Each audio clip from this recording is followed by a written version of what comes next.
Setelah operasi itu juga ada kontrol setiap minggunya Pak Ustadz. Ah, itu bayarnya gimana? Bayarnya uang pribadi atau masih dibiayai oleh Dinas Kesehatan?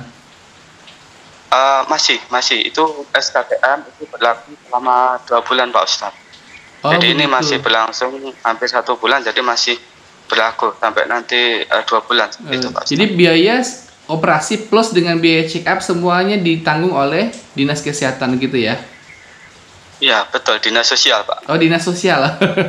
Iya. Dinas Sosial. Jadi alhamdulillah sekali tidak mengeluarkan sepeser pun uang. Itu jadi kalau di total kemarin, kalau misalnya kalau kita lewat jalur umum itu kan kita harus DP dulu Pak Ustadz. Itu 4 juta waktu itu DP-nya, adanya cuma itu.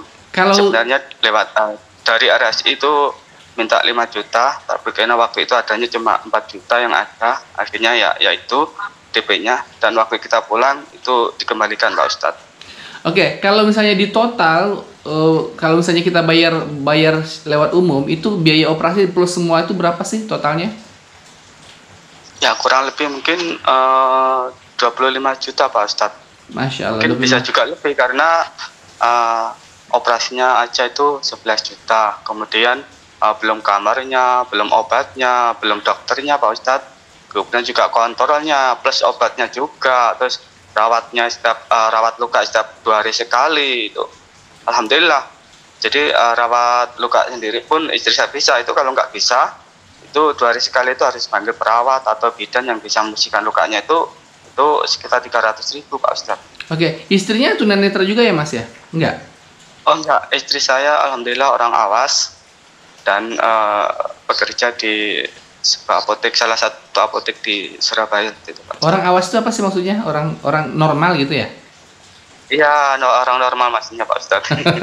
Jadi nggak ngerti saya Awas itu apaan. Oke, terus Iya.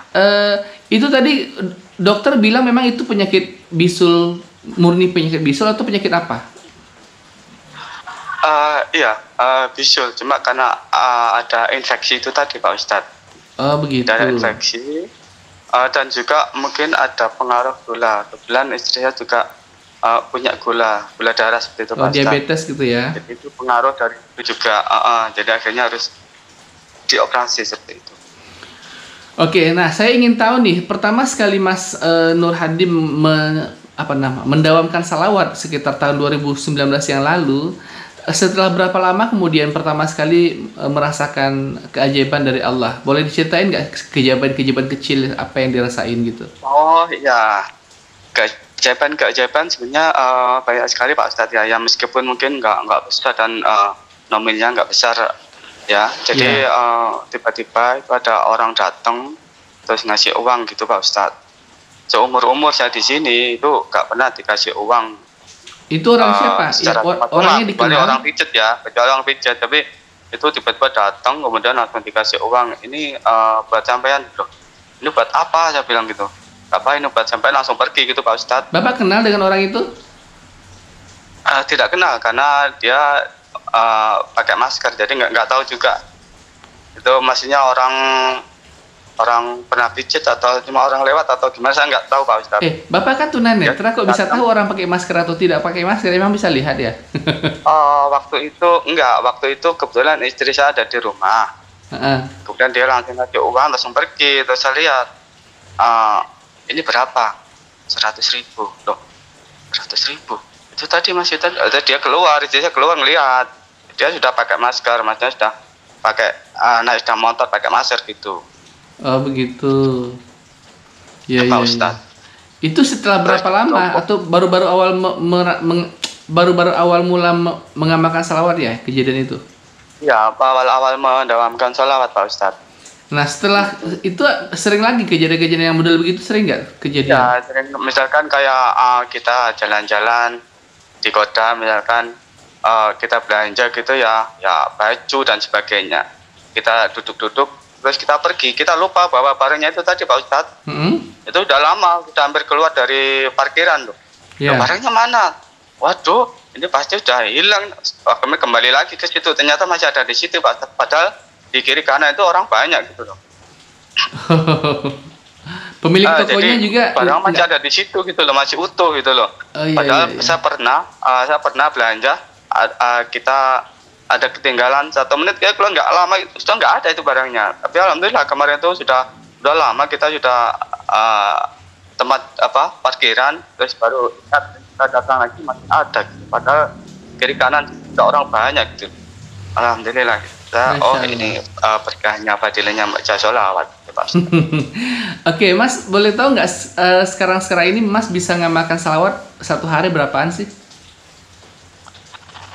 Satu hari itu kurang lebih 1.000 Pak Ustadz. Cuma saya pikir emang kalau lebih banyak itu lebih baik. Cuma yang penting adalah istiqomahnya seperti itu. Jadi saya baca selawat Nabi, Allahumma sholli ala Sayyidina Muhammad wa ala ali Sayyidina Muhammad, kemudian sallallahu ala Muhammad, kemudian selawat nariyah, kemudian salat munjiat, kemudian juga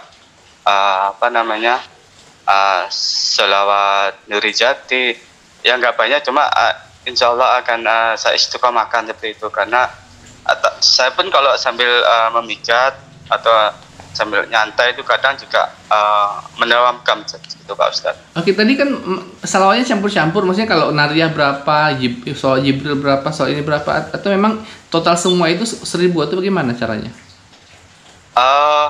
Jadi selawat nariyah itu 11 kali, kemudian munjiat 11 kali, nurijati 11 kali, kemudian selawat Jibril 1.000 kali, terus selawat Nabi itu kadang saya cicil, kalau itu kadang 100, 200, 400 kalau malam seperti itu Pak Ustadz. Jadi saya cicil, cuma mungkin ya kurang lebihnya segitu Pak Ustadz. Lebih dong dari 1.000 berarti. Dulu waktu pertengahan tahun ini, setelah mendengarkan suara Mas Nur Alim itu saya sampai bisa 15.000 Pak Ustadz. Cuma nggak bisa istiqomah karena terbentuk waktu, kadang ada pasien juga, ada yang lain. Jadi tapi kalau saya nggak tetap mendawamkan itu Pak Ustadz, nggak harus duduk. Kalau yang 15 itu selesai sholat seperti itu Pak Ustadz. Oke, Mas, kalau pijat terapis itu dulu memang ikut pelatihan atau memang punya kemampuan sendiri, entah datang dari mana gitu atau gimana? Dulu ikut pelatihan di Janti Malang Pak Ustadz, di Panti Sosial Bina Netra Malang, itu milik Dinas Sosial Jawa Timur juga. Oh begitu. Jadi dulu selama 3 tahun di sana.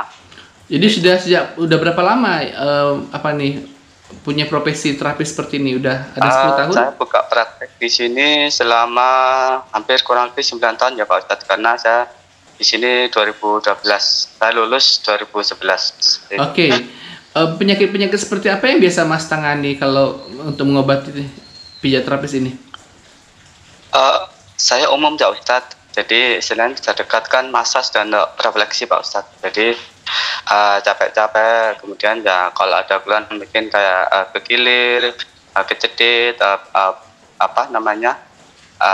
ya pokoknya sejenis itulah. Jadi nggak terlalu untuk yang gimana-gimana seperti itu. Oh begitu. Apalagi yang saya tanyakan ya, ini kebetulan kan ini kan ditayangkan ya, mungkin ada teman-teman yang berdomisili di sekitar Surabaya dan sekitarnya, kalau mau datang ke sana bisa kan? Oh ya, boleh. Jadi mungkin untuk teman-teman semuanya, kalau misalkan mungkin ya badannya capek atau mungkin ada permasalahan di persendian atau ya seperti itulah, ya boleh menghubungi saya di nomor WA ini Pak Ustadz, boleh ya? Oh ya, nomor WA ini nanti saya tayangkan di layar videonya ya. Ya, boleh menghubungi nomor ini. M3 ini 0856 4955 2436. Kalau untuk yang as itu 082 336 13 14 07. Jadi yang mana nih yang bisa, yang M3 atau yang tadi? Yang mana yang benar? Dua-duanya bisa Pak. Ini juga ada WA-nya, juga nomornya aktif. Ini M3, yang AS juga aktif juga. Oke, kalau Sama alamannya ada. boleh tahu, dikasih tahu alaman yang jelas biar orang datang ke sana.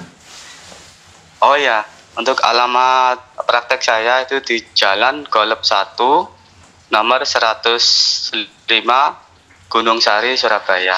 Dan Jalan Kolab di ya? kawasan Bumi Marinir. Jalan Markas Kolab. Marinir, iya. Jalan apa namanya? Jalan Kolab. Jalan Golep 1, Mm-mm. GOLF ya, Jalan Golep 1, nomor 105, tepatnya di sebelah Pak Cokodak Remaja, Gunung Sari, Surabaya. Oke, nah, itu kepada teman-teman mungkin yang Dengan markas marinir seperti itu. kepada teman-teman yang mungkin yang berdomisili di sekitar Surabaya ataupun di Jawa Timur atau mungkin ingin mampir ke sana, boleh-boleh juga bisa. Ya, mungkin teman-teman, sobat-sobat di seluruh Indonesia mungkin jalan-jalan ke Surabaya, boleh mampir ke sini. Iya. Ya, ini namanya ngontrak ya, jadi ya tempatnya seadanya. Iya, semoga berkah. Maksudnya saya promosikan bisnisnya kan supaya semakin berkah, semakin banyak yang nanti mengalir deras rezekinya, Amin. gitu ya Mas ya. Itu Pak Ustadz. Lantaran di share di channelnya Pak Ustadz, mudah-mudahan rezekinya mengalir, dan Pak Ustadz juga demikian, mudah-mudahan rezekinya dilancarkan terus. Iya. Gitu. Ini nomor WA-nya nanti saya tayangkan di di layar ini biar semua teman-teman yang menyaksikan. Jadi kalau ada yang mau pijit langsung hubungi nomor WA-nya ya. Oh, nggih. Terima kasih sebenarnya Bapak Ustadz atas kesediaannya untuk mewawancarai saya.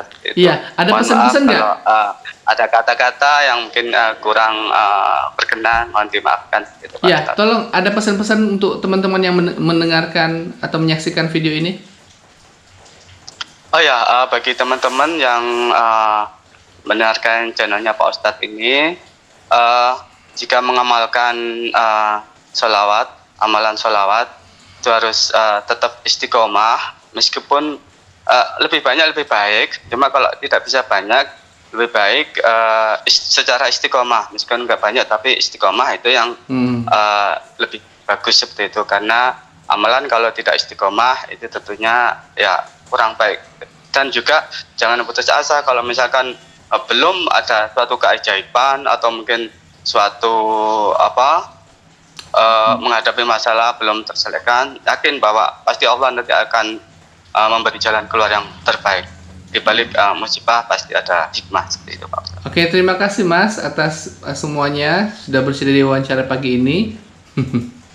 Ya, sama-sama Pak Ustadz, saya juga terima kasih kembali Pak Ustadz, mudah-mudahan Pak Ustadz sehat dan dilancarkan rezekinya juga. Terima kasih banyak Pak. Assalamualaikum warahmatullahi wabarakatuh.